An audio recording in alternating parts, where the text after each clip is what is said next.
Então, eu queria trazer para você a situação do Irã, né? Deixa eu trazer as informações aqui certinho antes de você comentar. Dezenas de pessoas morreram, dizem que quase 100 pessoas, né? Após a explosão de 2 bombas no sul do Irã ontem. No local acontecia uma homenagem ao general Qassem Soleimani, que foi morto por um ataque dos Estados Unidos 4 anos atrás. A gente se lembra, o Soleimani, uma das principais autoridades da Guarda Republicana, né? Estima-se, Guarda Iraniana, Guarda Revolucionária, melhor dizendo. Estima-se que o número de mortos nas explosões de ontem esteja na casa de uma centena, mas há divergências na contagem oficial.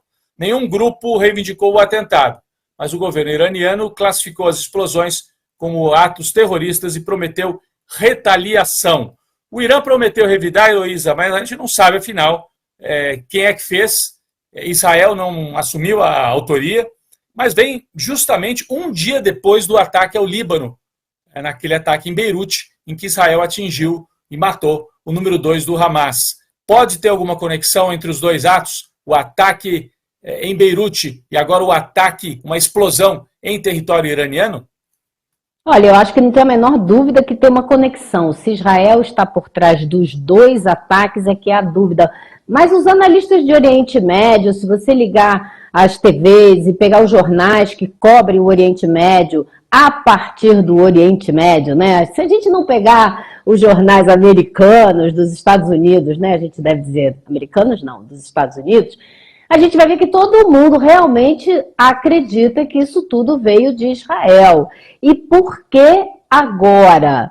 Né? Por que essa movimentação agora, que é a pergunta mais importante de tudo isso? O que a gente está enfrentando? Qual é a situação agora dessa guerra que Israel está promovendo contra os palestinos? Uma pressão cada vez mais intensa dos Estados Unidos para que ele mate menos, que a guerra não seja tão sangrenta, porque está pegando muito mal. A opinião pública mundial está cada vez mais contra essa matança, contra esse genocídio. Então, o governo dos Estados Unidos vem fazendo uma pressão muito grande para que o número de mortos diminua, que Israel mate menos gente. Claro que os Estados Unidos também estão num momento muito importante, esse é ano de eleição. Biden tem perdido muita credibilidade junto aos eleitores norte-americanos por conta justamente eleitores estadunidenses. Vamos lá, tentar incluir essa palavra no nosso vocabulário, né, Rodrigo?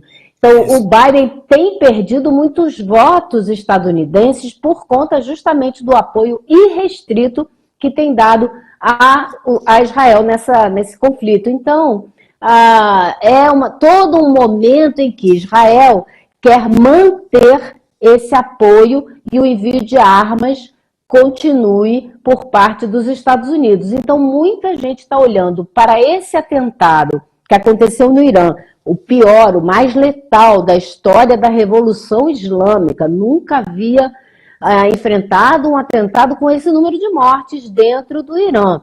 E também o ataque ao Hamas dentro do Líbano, como ações de Israel, para lembrar os Estados Unidos de quem é que está do lado dele, quem é que está atacando as forças que os Estados Unidos veem como terroristas, como inimigos, não é? Então, seria uma maneira de, como disse o Breno Altman, que veio aqui ao programa N2 ontem, uma maneira de, através de um jogo de sinuca, tabelar de 2 maneiras diferentes e chegar na caçapa que lhe interessa. Uma triangulação para manter o apoio dos Estados Unidos a Israel. Então, a gente tem que olhar para o conjunto, não dá para olhar separadamente, me parece, entendeu? Enquanto você falava, a gente recuperou também imagens do ataque a Beirute, né? Foi um ataque a um prédio de poucos andares, né? Mas foi o prédio onde aconteceu o ataque anterior. Estamos falando de 2 ataques, hein, gente? Você que ligou agora, um ataque em Beirute, que matou o número 2 do Hamas, e o ataque ao Irã. Essas imagens são de Beirute. O ataque que vitimou, que matou o número 2 do Hamas. Por que a Heloísa estava falando de triangulação e o Breno Altman também falando? Porque, Heloísa, atacando Beirute, atacando o Líbano, ainda que fosse para matar uma liderança do Hamas, Israel está chamando para o jogo o Hezbollah, né, que fica ali no sul do Líbano, está com as suas tropas estacionadas, vamos dizer assim, no sul do Líbano, bem pertinho da fronteira com Israel, e tinha prometido, né, o Hezbollah, que é um grupo guerrilheiro que fica no Líbano, mas é muito ligado ao Irã. Fica no Líbano, mas é ligado ao Irã, porque é um grupo xiita, e o Irã é xiita. Então, Israel ataca o Líbano, mas me parece que a provocação é feita ao Hezbollah, e chamando o Hezbollah para a guerra. E no dia seguinte, uma outra, o ataque mais sangrento, como disse a Heloísa, aí ao Irã diretamente. Só que esse não foi reivindicado por Israel, não foi assumido por Israel. Foi uma operação que ninguém assumiu, que é estranho, né? Se é um grupo guerrilheiro, um grupo terrorista, você normalmente faz um documento e assume o ataque. Ninguém assumiu o ataque até agora. O outro, né? Essas imagens ainda são de Beirute. O ataque... Nenhum dos dois, na verdade, né, Rodrigo? Ninguém assumiu nenhum dos dois ataques. Ah, bom, é que o do Hamas ficou mais evidente que era um ataque israelense. Agora, o ataque ao Irã, né? A gente tem as imagens do Soleimani. Né? Esse ataque foi ao lado do local onde ele está enterrado, né? Que é um local onde as pessoas vão para se manifestar, no sul do Irã. O Soleimani era uma personalidade muito importante, né? Que foi assassinado também pelos Estados Unidos, né? Como é que a gente pode definir quem é o Soleimani, morto no ano passado? Parece que eles tentaram matá-lo pela segunda vez com esse ataque, né? Morto há 4 anos, Rodrigo, e essa era uma homenagem que estava sendo feita a ele. Tinha muita gente ali justamente porque estava marcando esse aniversário, digamos assim, da morte dele. Ele não só era uma pessoa fundamental na elaboração das estratégias militares e geopolíticas do Irã, mas ele conseguiu uma outra coisa que poucos líderes como ele conseguem, que é a popularidade. Ele era muito popular, ele era considerado um grande herói nacional. Por isso que quando ele morreu, houve uma mobilização gigantesca dentro do Irã. Então, essa homenagem que estava sendo prestada a ele marcava agora eu fiquei na dúvida se foram 4 anos, mas foi no governo Trump. Foi Donald Trump. 4 anos, sim, 4 anos. Foi 4 anos, né? Ele foi morto, o Soleimani foi morto 4 anos atrás. Eu aqui falei errado. No Iraque. No Iraque, quando ele desembarcou no Iraque com um grupo da Guarda Revolucionária, e foi morto lá, e os Estados Unidos, na época, dizia que ele estava planejando ataques contra alvos estadunidenses dentro do Iraque, etc.